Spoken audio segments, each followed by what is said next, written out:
أعوذ بالله من الشيطان الرجيم. ولما ضرب ابن مريم مثلا إذا قومك منه يصدون.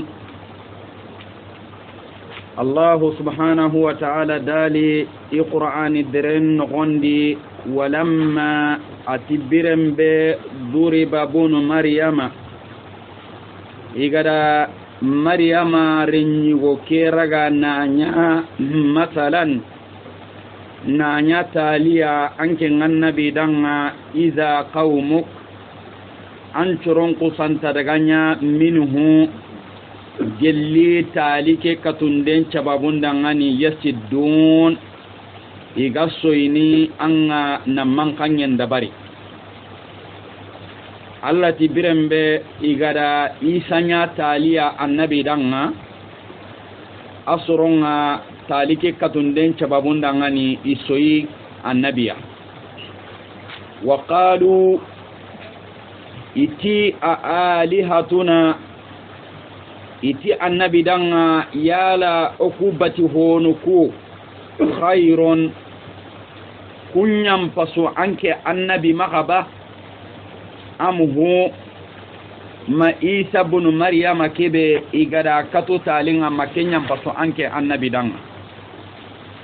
ida annabi tirndi kiyai ewa Allah jabindi allati ma darabuhu ima ke talikatu andangani ti fofoi laka anke annabi danga illa jadala gantati kutande sababunda ngani tanni da talike kato tikenye kima katu kuro na tungu mundu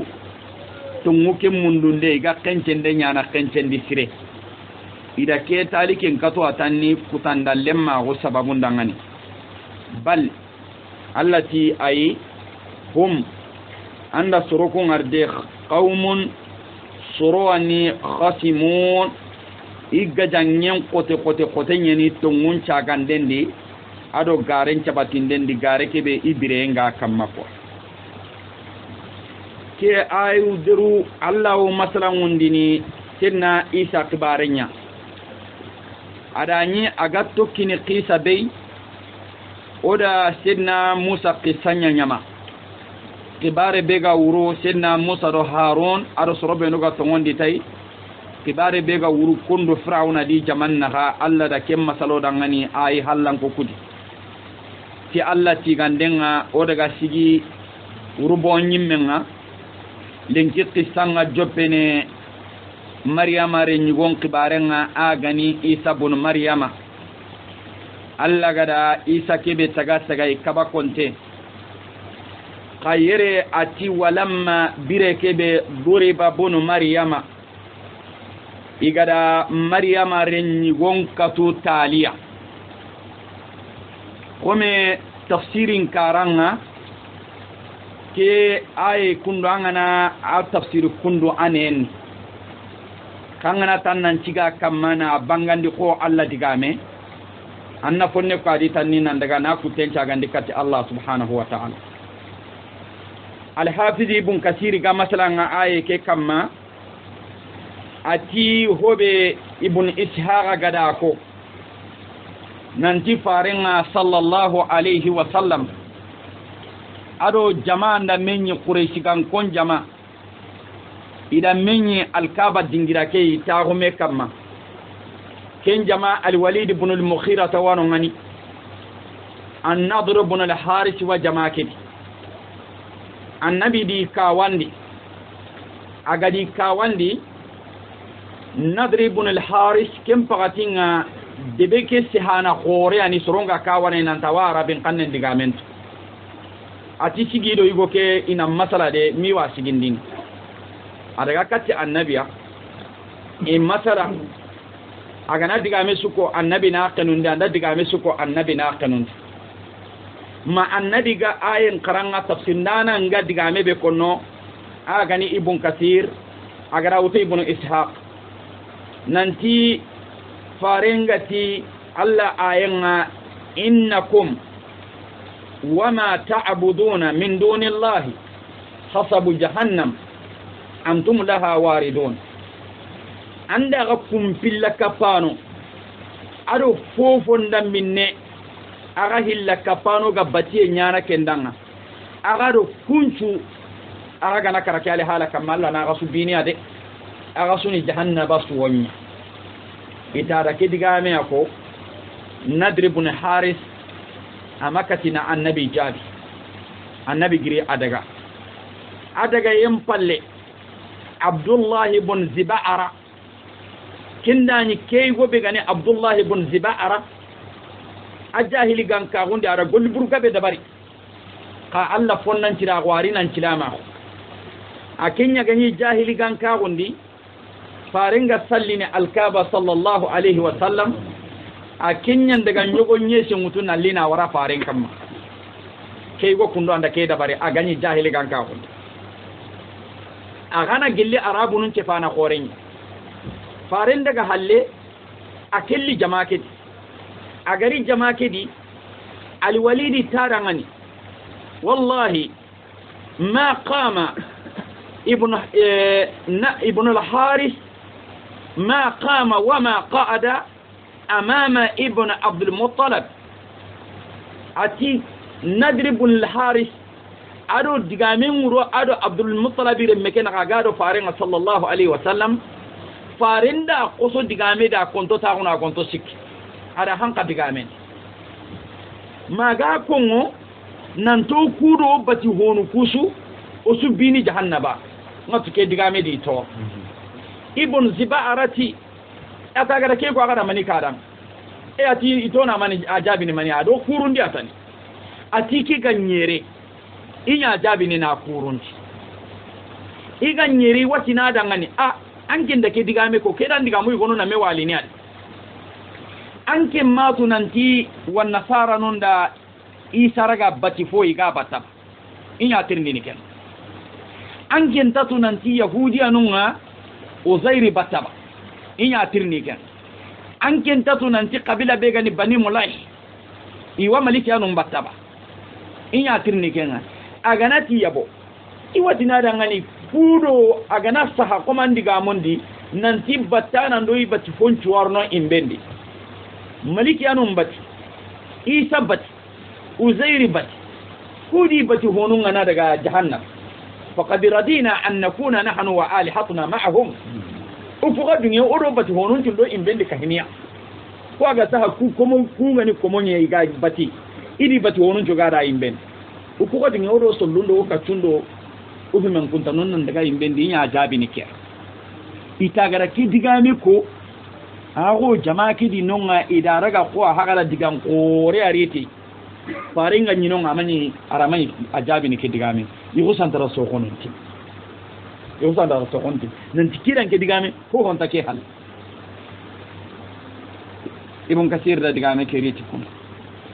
ci allarna ay nyankandi ni dan kidigame simma e bononti nanti agadan ke be kundu innal ladhina sabaqat lahum minna al-husna أولئك عنها مبعدون أي سربينو كي الله خيرينغا سامي دانغاني نمغاكي مني دانغ كلا تونتينا بكا جهنم باي كن كوني قو إيسا فو ملكيانو هري غناني سرون غناني غنا كوباتوا كنترنو آية كبغاتي باتانو نيبات هونو چوارنو جهنم بو ابن كثير دا آية كتفسير بو ساسا أوراتو ننتي تالين كتي taliki katinden ni kanga ke digame bengara masala lagami kedi keigo gati yahudi anunda uzairi batu wa nasara nunda isa batu kabila nuyi gonano ngani kunda maliki anu mbatu digame ngaro isa nya bati foi ko kuga sollundo kachumbata mokon okudo sollundo kachunga daga na imbendi na sobo isa di batanonga daga na imbendi kinge basu sunta tikenga ko kontina no obati fonon batia sasa ke digame ko nganon ti taliki haike taliki ni kanga ida isa ado sollundo kachundo gidundo yittundo dingiranu idi nyabani igara kundingiranu batu igara ga yidi battano gara gana imbendi isa kadi battano ngada kana ta i gononti taliki be gaskati ani kya bo ke tali gaskati ti makkan ko nga iso yidiga meke ti da annabi khos kallar ni dan kenci mai ba ati ayi sorobe nu gatto ngondi ko me alla gara maga gemenya kube nu dangani puntarno ti kana ken ida ayen tafsir ke ora ayen tafsir ke nanti walamma duriba bunu maryama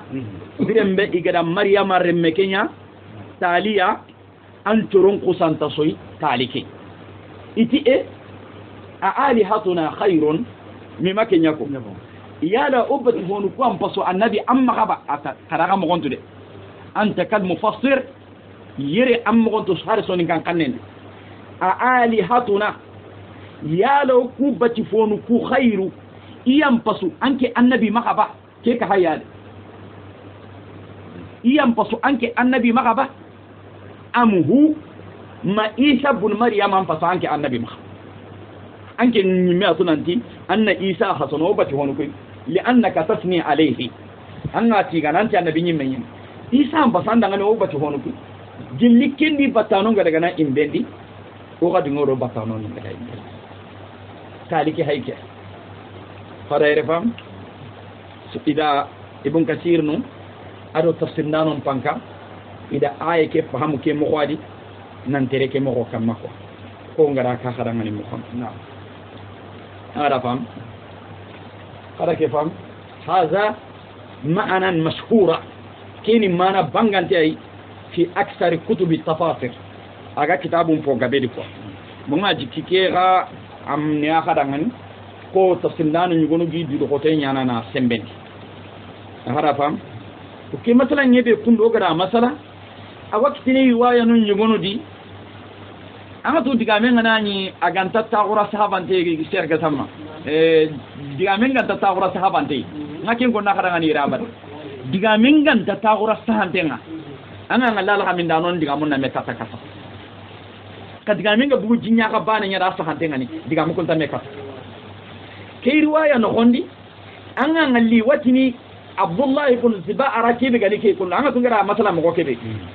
siribi ga digame fahamuna anda sunan tigo kira annabi masigi me kamade adi digame ke ko annabi halle marama ke nyafa kawai riwaya nun yugonu di iti annabi digame ke urado annabi ana hamu basar annabi gara digame ke ko tati qasamtuka wa rabbil ka'aba nabba madi man pankana digame da bara kandan ke digame ndalla agana raga tinna ko kebe ada non ko nanti isa do munan kusumbana agana saha ikum munan ku ga daga nan imbe jaga isa ga di basanu daga nan ngala fam bo riwaya ke ida huduna daga kati annabiya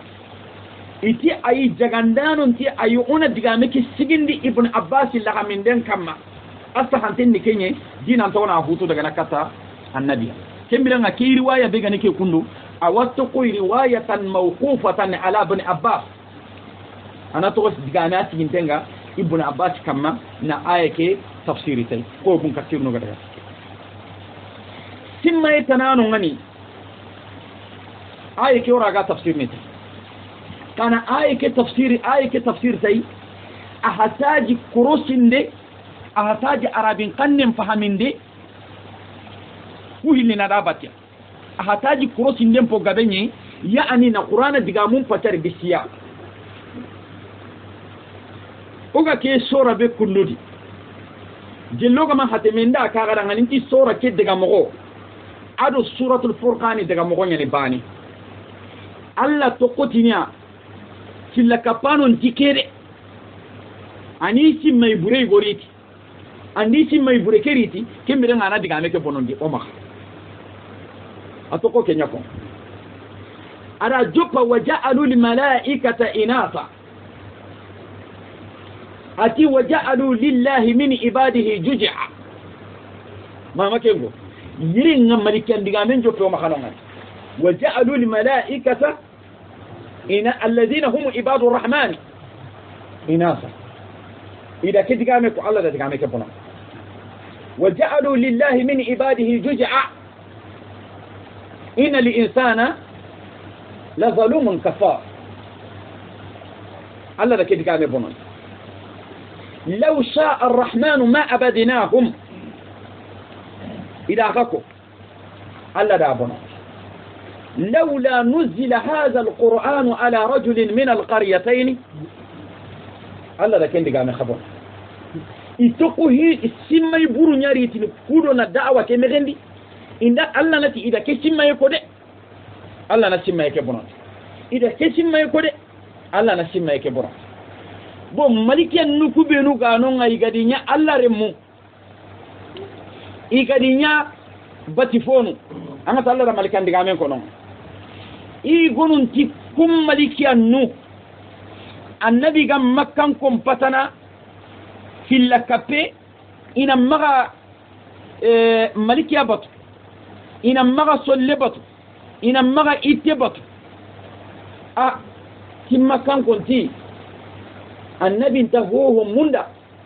ana munda ono malika nukudo suluku batien to ono ngani uni ke batu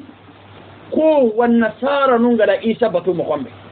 walla ga ko yahudi nungara uzair batu muhammad aga mi fahamna adi hata malika non batoni adi hata sulum batunde ikunda fahamu nan tagi fatana fil kapeke ana munda surunni gabatu koy gada isa batu muhammad أنا أعرفهم سرني غبط قوي قد إيسا بطو مقام ما كان كنت وقالوا إتي آلهتنا يالا أكوغا كوبينو باتا ملكيان يالا هنا ندومينو كم باتيانا كنيان بسوبا أمهو مونا النبي بطو ما كنيان بسو يقولون تي أمهو مونا إيسا بطو كنيان بسو جلا غنانيا إيسا بطو ندينا ukuna malikiya non batu kinnan fasangunta dinan to na malikiya nukun batu yenta wono anna hada mare men batu ko isa jalla gananya isa i gununti amuhu una malikiya non batu kinnan fasangunto da ngani dinan to ona ken batu kasrubi no gati una malikiya non batu ampasu isa batu yana kundi ga mun ta habawni allati walamma duriba bunu maryama masala birembe igara maryama renyugonya kawanca na maryama renyugonya kawanca maniya naro malikiya non kawanca na hubatiyan di birembe igara kenya idha qaumuka minhu yasiddun antoron ko santa to ini talike ken talini kanga na maryama remmeke isa na batiyendo malikiya non batiyendo karabani ken ta babunda ngani gara isa batu ikunta malikiya bateto kono ngabawne ma ada masronga isa bun maryam bat Allahu a'la wa a'lam tarki jawra tawa diga meke fam kada ere fam awata yen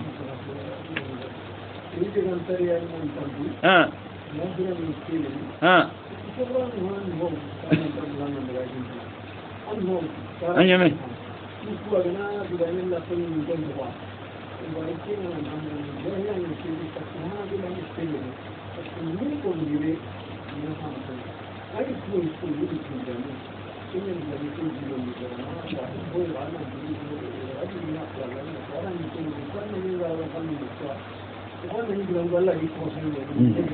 غسير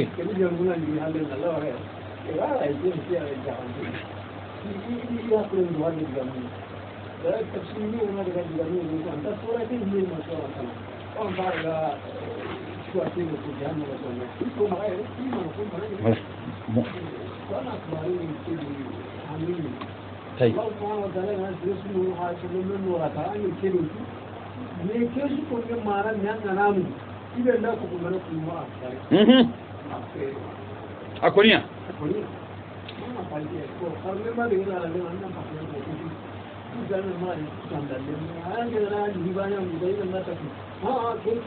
Ramo makeko.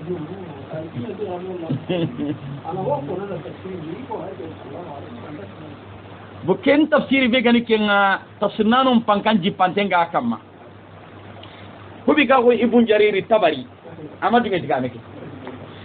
Boni suratul anbiya iti anyanka iti ke suratul zukhruf anyanka suratul anbiya ay kai mat magawa suratul zukhruf kibe uga di reko kianya ka suratul anbiya ka wanga tikinga gora ayi go diga men ko sora ndi anani sora kema yang kai mehla mo kuma gara fa fal jalika igonu ngamar garo ki bo kema hadiya lora gara kinda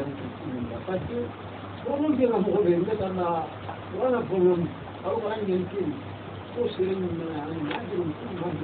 wala amma ya bukan ini kiri ga banyu ta kin nan na kin ka anda ke bangan de man rale mu ni ne nan ma ko so na'am to kembira ngan ke mi mega hibe ga bangenin dangani una au ku tafsiri igari diga mendi mo gombe anam pasangundona anya mo tanadi tafsir nanu ku diga men bangan tinya ko sherke gara ko mo kenya ni diga mashhur nga ko ngada tafsir hana kebe kagara bo sasa ti walamma duriba bunu maryama masala birembe igada maryama remme kenya talinga talikini kanga ida maryama remme kiru malikiyanu banon di allambate igari banon di allambate ndi ko sorongara maryama remme isa batu mo gombe ifunga ba malikiyan ne ke basa kundo ina malikiyan nuku batu kenyam pasangunti kunda ngan dinan tayina hada mare memba makammo bawni malikiyan diga min dango maka halle dingira no mani o gana gere ga do hayri malikiyan diga men kenje ba mun danga nona aw kutogo mema ona maka di la teradi jamana arabun di kunna malikiyan batta ken kono maka alquran ida malikiyan nya Allah re munga na nyille ni batu faringa da kabande nya bakka hilla ka pemmo go manchu nanti batti fondo i batanan tu daga na imbenyeri iti kunna malikiya nuku batu kenyam pasangu taba mina isa batu kenyam pasangu idiga men manani mani toki malikiya batiyenya bo Allah haydo kenya gati walamma duriba bunu maryama masala birembe igara maryama remme kenya tali anke annabiya na katanga إذا قومك أنت أغسن ترغان جرونجو هم مكان إذا قومك أرغان أن جرون منه جلتا لك كتندنا يسدون إيغا سويني يسدون إيغا سويني بكسر صادي سوية كدوم كان تفسيرين جممي تفسير حنا بينغا كاغران ننتي ابن زبا أراد فارين جاكي تيغامكي نتابعو angana ya bikasiri sadi na nya soyenya na nya mankani nga kinni ayigo kigara digame ko annabi danga walla gara digame ko annabi halle igara mankanye be do soyebe dabari iza qawmuka minhu yasudun iwasoy jillangana ya bidami sadi yasuddun agusan targanya taliki katunden ko santarganya an toronga yasuddun igaballini bakatun mulla gande nan jippe garen kenni kanga na koy nanti una malikiyan numbatu kennan pasango to dangan dinan to na hada marinne ke digame ko ngende ke an kusanta nya trompantan digame ngana lidi yo sanda balli bakatun afi ilunni kanga sadda yasuddu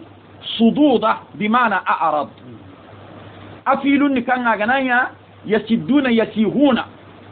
kem filunni sadda yasiddu sadida amas darina nya sabi akti amu toronga minhu jelli taliki katundenga yasidun iga mankanya iga dabarni ko agara fam يقول تعالى وتصلنا ننتي الله سبحانه وتعالى تي ولما ضرب ابن مريم مثلا أي نهي عن عبادته سأديك هبكم برمبي إغادي فتا بكا إيسا باتينا وجئلت عبادته إغدا إيسا باتينا بمنزلة عبادة الأسنان ننتظر منابتين جوانبانا آمانيا إغادي فتا كنغتاني إذا قومك أنتركوا منه جلك تالي كتندنا يسدون إن يخسنتر من كان يندبري إغاسوين بسرو بينو كده آية كتفسير ابن زبارة سمايكي ona hari tafsir kenya kenkan itama nanni hada marim men maga dunge aqida bure mutuna ari sondo men ay manan ke parce que ki go hara ke digame be ko kundu aha munda miri bure be ga hilla kapano maga har sayna hankan kine oganati innakum wama ta'budun qab delogana ay ke tafsir ken qab wama ta'budun ara aga ko be no bat digami kiga koni katti makan ko be arabu ni ni wa arabin kanne kalmatu ma arabin kanne anta koni haklande arabin kanne tare iwakentu nanti kalmatu ma akonni fonye hakle kan takebe fil khalid bo allagati innakum wama ada ghabbati fonu jaga udatu isantano no digame ke uzairin tarno digame ke maliki anun tarno digame ke na do hobe hakkale gantiya jamaduno digame kadi allati innakum ada digame to woni kata makkan ko kayfa akum gada gana cimmay buru utuna yahudi anon do wanda sarno do ken digame na kata ko makkan ko kimbirenga araku digame araku ndaga solluku daga kacuku kagana ya kagana dume ken kamasu kadi suni jahannaba so kada fam bugille harugana ayke to umumu yabo ona ayke to umumu hada marin miswosu angara bati fo mo masu gella gananya sollenya gella gananya gidenya gella gananya itenye gella gananya dingirai usay ma sha Allah kunku jamaadu ni digamento kunyin billoyen pitenan tini kunyanga katare kenni na hokka hangen batana yanga kate ado ni lo konta on ko yang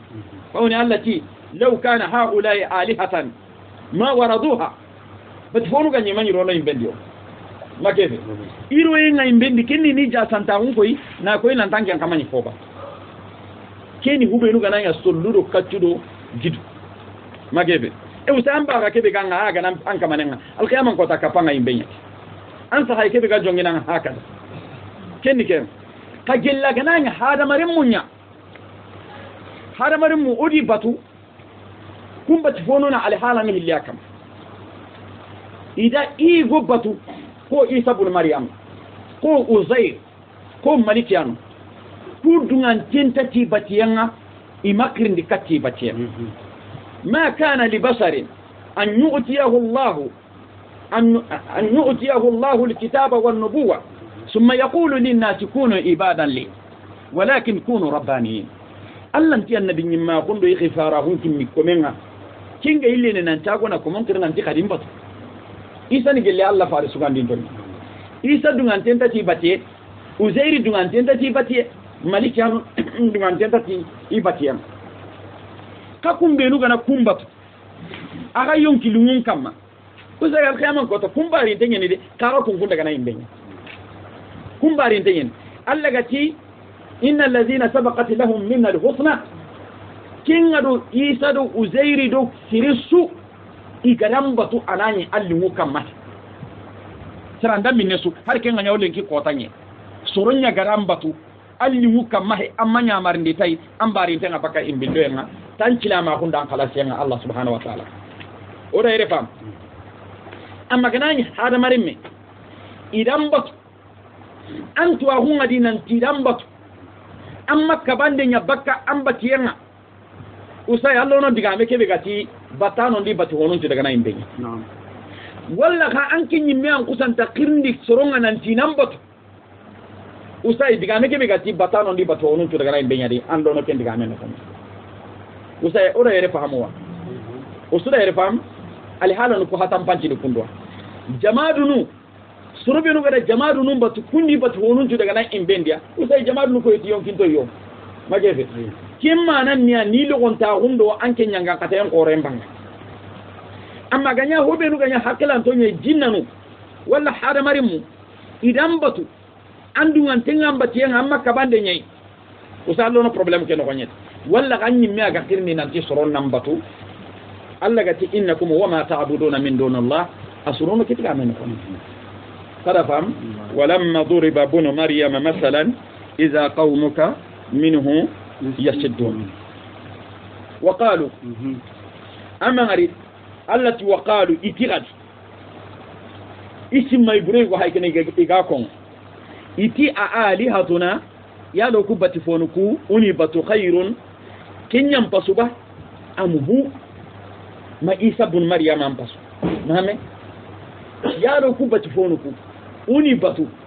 khairun kenyam pasuba amhu ma isa bun maryam am ona kenya batu kenyam pasu a alihatuna ila question pose annabiya ya lo bati fonuku khairun kinyam pasangunta anke magaba amuhu ma isa bun maryam am pasangunta anke mag man nan tere ku hinu hilya kamade kudo na ayake bangande ke mo fada fam yo ke taki Allah a'lam bi sawab Allah na hinum pakeram allati ma darabuhu imata like katulaka anke annabi danga illa jadala gantati kutande sababun danga jadala kena sabantenni على المفعول الأجل مفعول الأجل ين إما كديغامي كتي هو غانتاتي نام كوتان لما غوتونغو كي بانغاندين دي تان وساي إتي كوتان دين غاني هو بي أبيغ بغونتين نانتي ما دل قوم بعد هدى كانوا عليه إلا أوتوا الزدل فارنجا بي صلى الله عليه وسلم سيرسو أغانتا سانكونو بكا سوابانا aganta sankunu baka kande kamma kande kibe aga ganya kamma aga kusanta sankuna daga do yonkilunga gantati alla ga nene lingonta kun kinna gai na kutande nya ka bonda ga do mena alla ga nokis amin umatonu kutande ga benya lengide magebe jeedi wa umaru kutana umaru watini illa nani tongontenga illa natini jeedi an kutate tongontenga ma dalla qaumun kanu ala huda illa utu jadal jama masanku abada ka ganyi kande kamma gantati alla gada kutanden kempo bangantenga gada kenkina kaide urondo kie kutanden nyana tan alla gano kini amanya kutanden manyantenya ni gantati kutande be gananya kudo na tongon chabati bal ati ayi kutande bane he hum anda sorokun arde qaumun soroni qatimun igajangyen kote nyeni garen chabati ndendi aro tongun girndinde ni kengal hala in huwa allati isa ibn maryama heti huwa illa abudun gantati kome anda kidigame be alla gada ko ana mana nu ilyamun jella gananya isa taganden kaba kondenya ga sigi ka kumbenu gada raga batifoi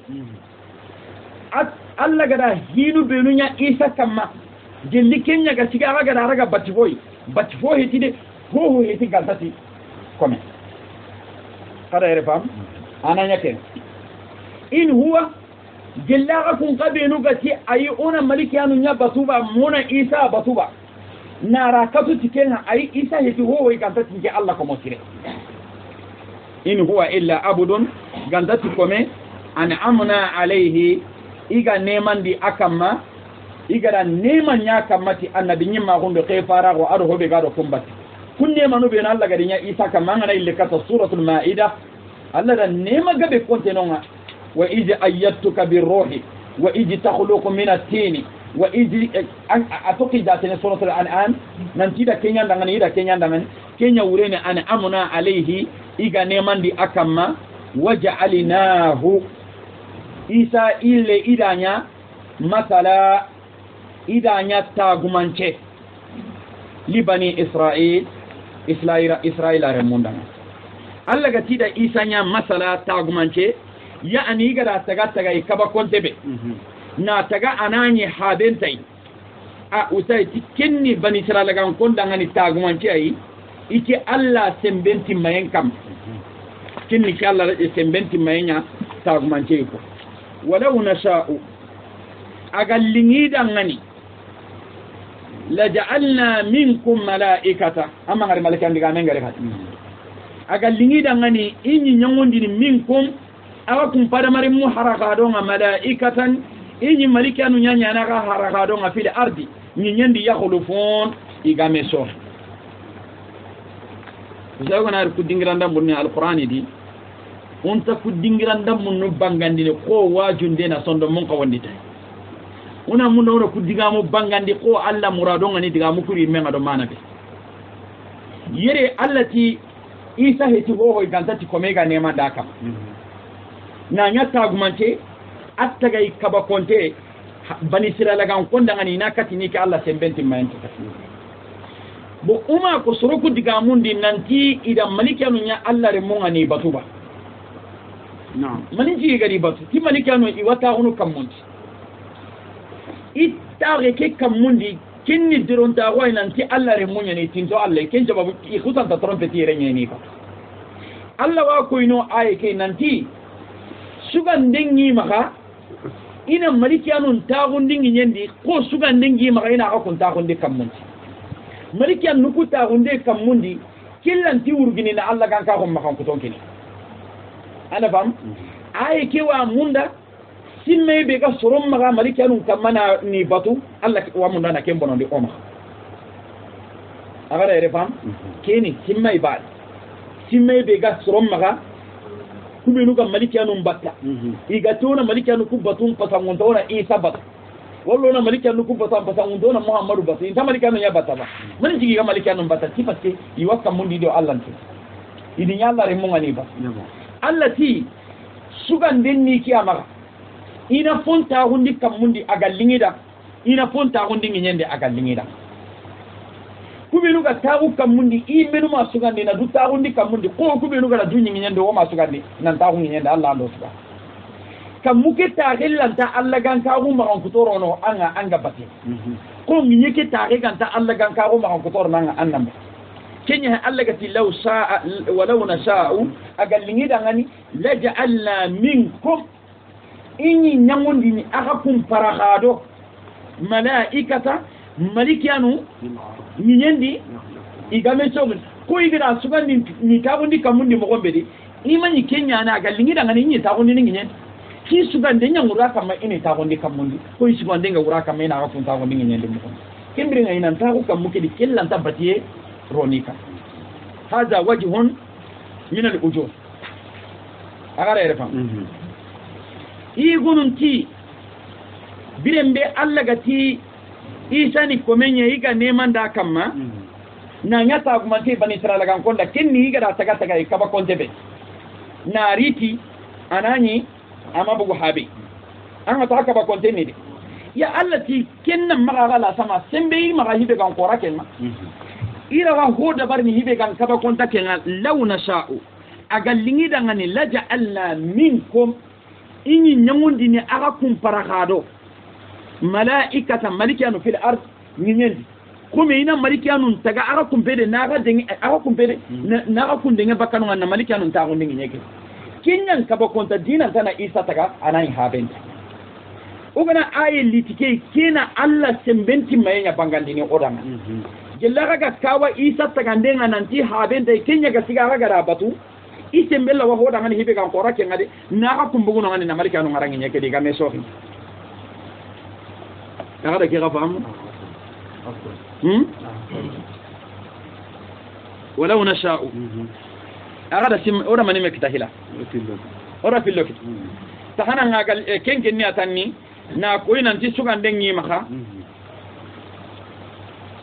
ida malikanu ta gondi kamundi sugan dengi maka ida ko ta gondi ni kamaliki an nukuni tagundi kamundi kellan tabbati ironi kamay nambati kahini ke Allah ire muhe irantanya na bati fono kay ko monye ko akama kenni ken hillandi kumi igara isa taga taga kaba konte ke aga kawa kenye aga lingida ngani isembella wa hoyi hibe kan qora ken ngade kinni na maliki anu nyari tinginye kidi na ko mbuguno ngani maliki an nuku benuga me sogi ni ngi yekiri kuna daga kuna hillo wala unasha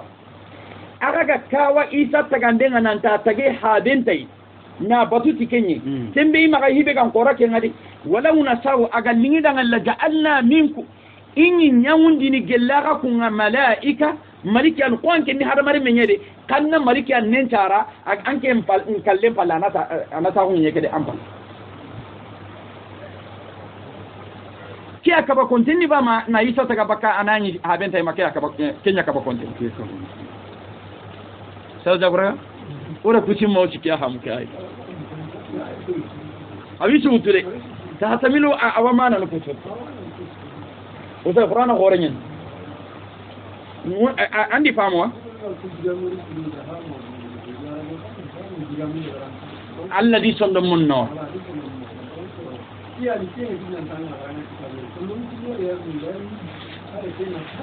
نعم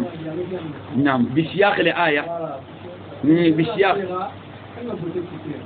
بسياق والترابط مع التفكر أغير يفهم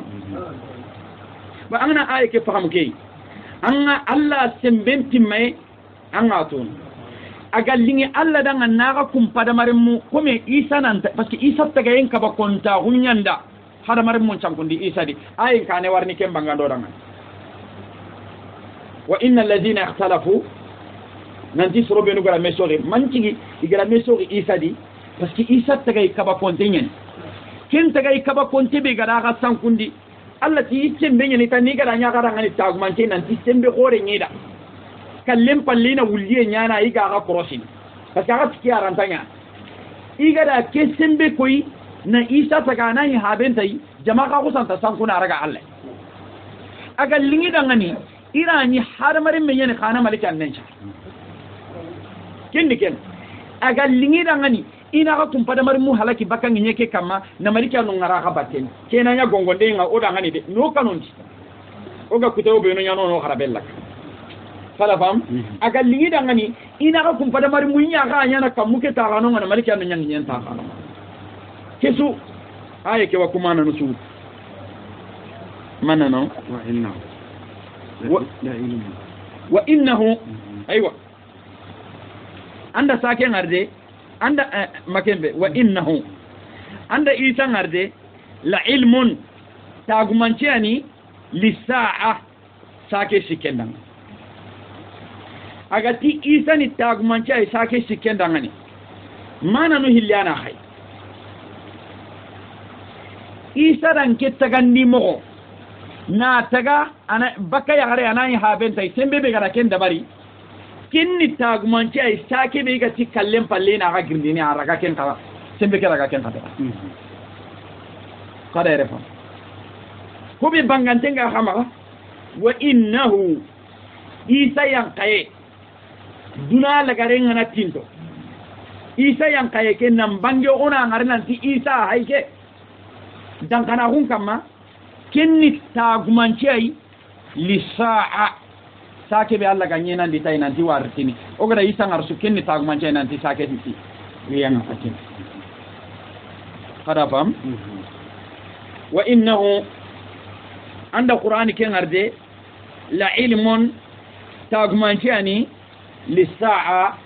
sake dangani qur'ani tagumanci nga sake dangani kammo bawni ho gani tagmance nya gan kawatu sake gan kawatu ni tay qur'ana da kore nya katte ke tafsiri sa'idi hawa ara ke tafsiri ajitandi i tafsirin no gondi bidalil agas awun chitini me bawni alla ke sura ga giri angana sura ke joperan pay iqra'u liya bidayat as-sura kada sura ke joperan pay علقت يا ميم والكتاب المبين أكونت كتابني أتي إنا جعلناه قرآنا عربيا لعلكم تعقلون يرترنجا وإنه في أم الكتاب أما كوي أي التي وإنه لذكر لك والقومك سورة كنون ayilirni nanti wa innahu la ilmun lisaa akinti kudiga musun ma'tufat ni ga atfun me kin sababun dangani untaka tini isa yang kayen ni tagumance uni masalan na qur'ana kama diga mun tananu ga talli kundiga mu ga timme ayille daga nakata qur'ana nanti qur'ana ni tagumance ni sake yang kayen dangani tafsir be bangante ngana kaga sefenetai wa innahu isa yang kaye akhir jamane la ilmun kenni tagumance ay li sa'a ke dangani ibn kasir ti digan tahante una damire ke sagande kata isa keni kore way qur'ana di nanti isa awarni yang ka akhir zamane to dagura ma kefe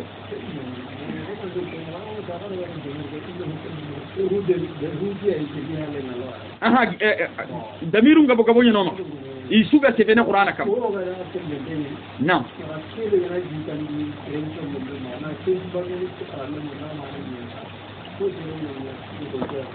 nam hawarne siwol la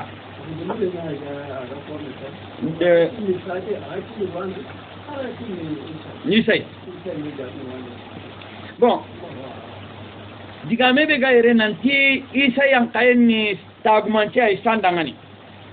qur'ana qotenya haga sehetai hara ganai damire ke ga mana no tananu tu mana banganten ke nanti isa masalan yenna isa kamma isa yang kayen ni tagmanci ay sandi hadith li sahih muslim abi hurairah hadith farin kuna nunga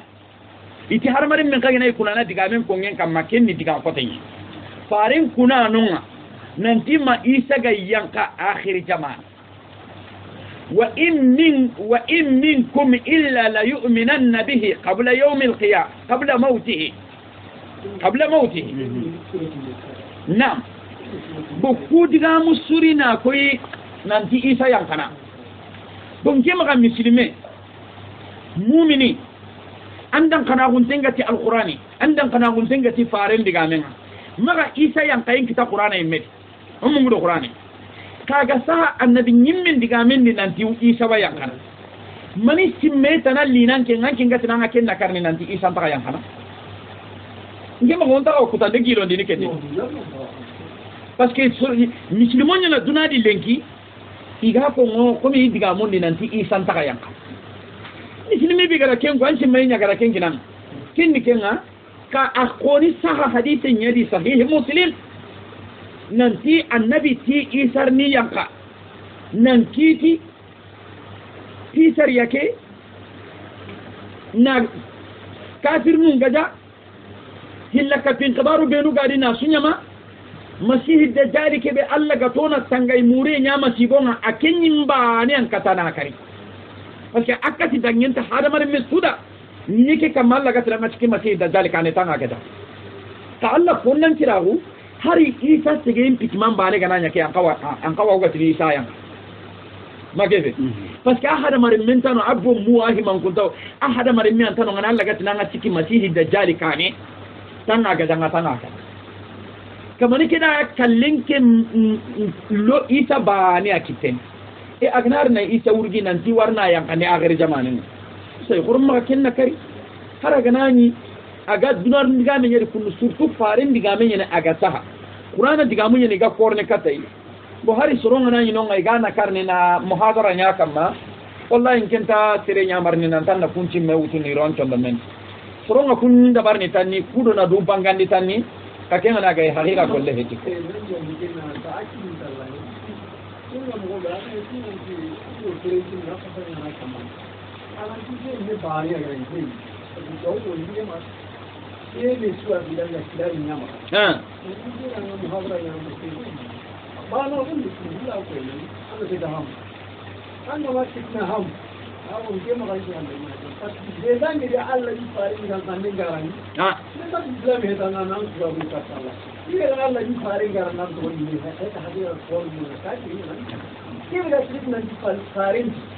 أصبت يا سهي مسلمين مناقصة دباري لا لن تقام بشام الله سبحانه وتعالى تركي تمام من قوله سبحانه kada duwan da zan kawo nan za ka ga yi ko kike da wannan kuma ya fi da gido mata tare ha ga kiya kamar an ne koyi goma na ma ko fara sai pati kun ya bi da su mun da halin yi mun so da gurin ali no me yi a da sabon na hin bagari to ron me ku kuna kemme kitna yin ja ko wannan kin kullu kai da kai bo kembiranga trinkanda na o harlemo semma kunga kidanu tuna ranchondo menga nanti isanta yang kana qur'ana digamenya ha ko re katay ko aga sa hadise ni mo nanti isa yang kana al qiyaman cha inta gumantu hinu benu ganyana awaja bintenya na muslimen kama aga sa nanti farenda ko annan to ngondi tay awaja bintenya nan kamma ka nyangali hala nu kuma tan ni ya he mun din qoran pakelen pakendangani ko alla gana surobe nu gemun indiken ko tanga hinu ku ganyana mo gombe yana hinu kutunu kullunga kanki ko le ki ko take annabi nyimme ngara ko mo gombe an ngaji bunni annan to ngondi tay awa gilli kumpinu nanti isa wayan kana awayan kana soguba wakati awa muslimon ni sallini ha farenda ke subangandia wa innahu la ilmun lisaa isa yang kayan kibare serbe kana munda ko har saynan babu wasadi kuma hoy go kadi o gada ay ke be gara wa in minhum aw wa in minkum illa la yu'minanna bihi ha qabla mautihi suratu an-nisa ayake angana ile katakenga ibn kasiri da masalan gilli nyanya nonga hadise be garini na isa yang kayen ko be lampuntenga ni be sahantenga ni nanti hasu kamano ngani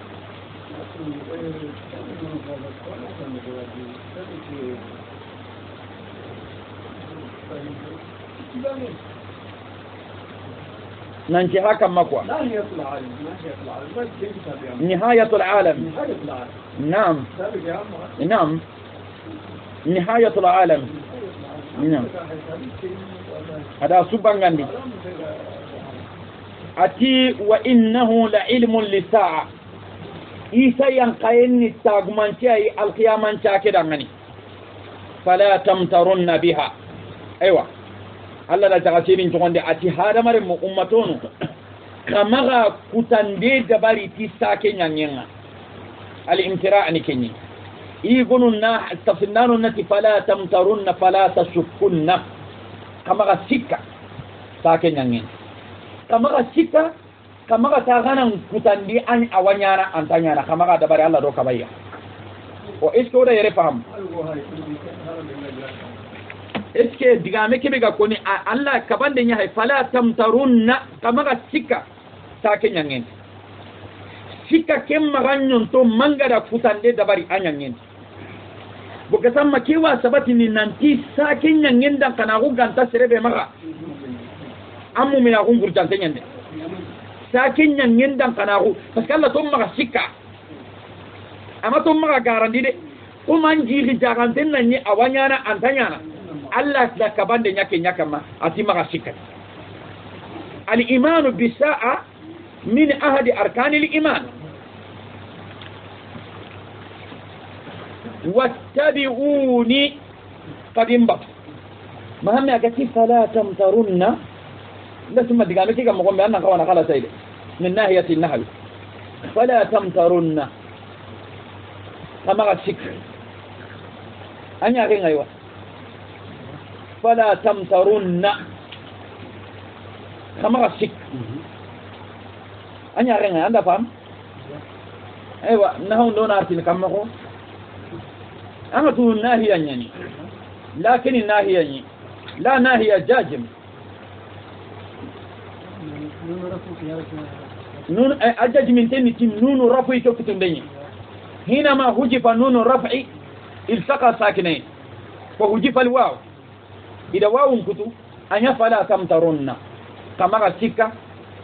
bo kedigame kundu allati fala tamtarunna biha kama sikka wattabi'uni kadinki alla nyamarunga kadi batu digamen nanya alla ana digame ke kon hada andake kundu ngarde siratun tiani killenga mustaqim atelon tega te hagala ere famo digamen girrantu agati walau nasha'u kunte fene alla ante hene magarni wa innahu la ilmun lisaa kembirena alla gatihena kuko alla ille jagaterin tonne ati fala tamtarunna kama sik biha tisake nyanyen ati wattabi'uni kada waradin ke alla nyamare kanno ibonu nati nanti farenya digamene kanyi mera digame keri mo kon pay digame na koma ana allah subhanahu wa ta'ala maka wattabi'uni qadimbatu hadha siratun mustaqim alla asere ere nanti killi panga killi telongon tenike kan ni killi telongon tengaire sa nan dan kana hutai nanti sake sikiya nan yille na wara do alla nyamari kannum batti aga tikebe nyanyi na sigindi aga tikebe tokono ngani na tokono ngani Allah haydo kenya gati hadha siratul mustaqim killi tolon wonde ni ke usa sirebi ganani amma so isa yang kayake anna killi nyangen tanya mata killi nyangen angana isa ki sikenda kana uganta ma anna killi nyangen tanya mata killi nyangen Allah nyamari fino angani ebebe an Allah kabandi fino angana kunya dabari anna killi nyangen tanya di idan killi tolon wonde ni kana al yaqin bi sa' wal iman bi nuzul isa واتباع أمر الله واجتناب عن مناهي الله كياني كل تلوان تنا الله قوني أمرني نانتون تراكم ولا يصدنكم الشيطان الله تهود عندي شيطان نمغا غسا غندي بكا تنون دي غتي الله نعمر قنكوش جندا ولا يصدنكم الشيطان شيطان نمغا غسا غندي بكا تنون دي غتي القيامة تاكي سكين إنه بون عند الشيطان أرد لكم أغا هذا مريم مدعني عدو قلنا يعني مبين أقولنا هم بانغانتين غني دي أقولنا أوكي بانغاين شبابون دعني أنت أغني أمرني تفوفي غانتاتي أغنى الله باتيكي سوري أنت أغني أمرني فوفي غانتاتي نسيكاندو ويسي واسي الله غصن دموندي كين شبابون دعني خمغا أبط أنا مغا غسا غاندي بكا تونغوندي غتي تونغوك ولما جاء عيسى بالبينات برم عيسى غريتي دليل بانغانتونغا قال اتي بني اسرائيل لغان كوندانغاني قد جئتكم تنغتون لي اغاي بالحكمه تي حكمه ني حكمه نيكانغا ندوتوا منهان تندو غولي سيرنيان ندو كينيا لكاتا ولي ابين لكم بعد الذي تختلفون فيه الذين قين اللي تكاتاغي kudo na bangandi ndenya kadangani huygo kebe kaga me sorinadi asu hetide mi hini gona di dinan ta kuntenya na kunga maga da me waladi na kumbangandi akadangani de li dinan la chilinu fattaqullah aganan kanu allah agana allah nyamar kanun cigindi agana ko son to gono ngani wa atiun aganin bak inna allah hayde huwa rabbi anin kamanga wa rabbukum ana hakama kedigamen bugu isa rakendi keda isa kamani ganka humbonondi ara soronga khidam bonondi sorobe no gara isa raga kamani hadha siratun allati ke tauhid kundu birembe angana ayke hay senna isa gati inna allaha huwa rabbi wa rabbukum yatadammanu ma'ana at-tauhid kedigamen at-tauhid manan banganti nantina Allah banan na konti agati fa'budu kida ibadan kama nan bangal hobe gari gollen parce que dina keni at-tauhid wal amal na Allah banan na unan golli inna Allah rabbi wa rabbukum kida tauhid nya bangane usuna nya Allah danga kome wona Allah banan na fa'budu kana ken Allah bane abato Allah ti Isa da ke akode senna sayyidatu maryama agara Isa bangandi ha anya bateti bateba anya wakati haleba ada gari igara tirni gati angendo ke girminna aga kore kata limine nganantina tirni digam pana hana sunan bugu limine kera kenda Allah gara hibe ko da ngana alqur'ana di kinni al iqraru lillahi bil ubudiyya nan kere Allah da ngati koma inni abudullah ora ke kita qur'ana di de nanti Isa digam pana sunan bagara kendi ada kiyako serebe kana Isa cikin dikamani kan kawo sigire anda garanti alqiyamah ko ta Allah wakitna na na ay na cikin ke digame na sakanti fa abuduhu akhana batu hadha siratun mustaqim كان كلنا أكل منتجني فاختلف الأحزاب من بينهم زمان دمي والي إيه منو دمينا خرال رانك دعامة ترينك فاختلف الأحزاب أتي غروب دمي والي من بينهم أتي دمي والي منو أنا كده إيساج إمامي والي لو تونغو باتري تونغو مندو ده تيجي إيه منو دمينا خامي والي دنيا نتا kemme walindeni kanga jamawanu ngani kunda Isa tunan tikko menyani Allah ko motira na faare ani istidabatu anya mar kanun ciginden kamma ada ga kabande nyana baka kede jamawanu ngani kuncanku kunti isa mimmeni allah jama wanu ngani kunti ay allah hitide allah yankadi allah remenya jama wanu ngani kunti ay isa ni allah allah ni allah maryam khane allah dagana keta bo nasilinu kuni kusikay anda kula silinu sikingari kilenga be gabe nyambore bakakui allah haydo kinya gatini fakhtalafa al ahzab groupe no ndame wali min bainihim iminu do mena ka foko gara simme be simatani antere ken kamanda solon kere katta kenga fawailun yangan qatay qote lillazin awasoron dangani makefe zalamu kubenu gara dutore ndabari dutore ni kanga kubenu ga matere kilitelo ngonte kebe isaga da nyamar ndenya kamma kubenu ga matere ken kama yangan qatay danga min azabin gilli alla yangan qatayna alim yangan qatay kebe mamintegani Allah kan no sonno mon norno walhamdulillahi rabbil alamin Allah kan na fahame nyana Allah kan no khalasindini Allah kan no kandana Allah kan no jidini Allah kan no wurgini Allah kan hammino jarna Allah kan hammino jarna walhamdulillahi rabbil alamin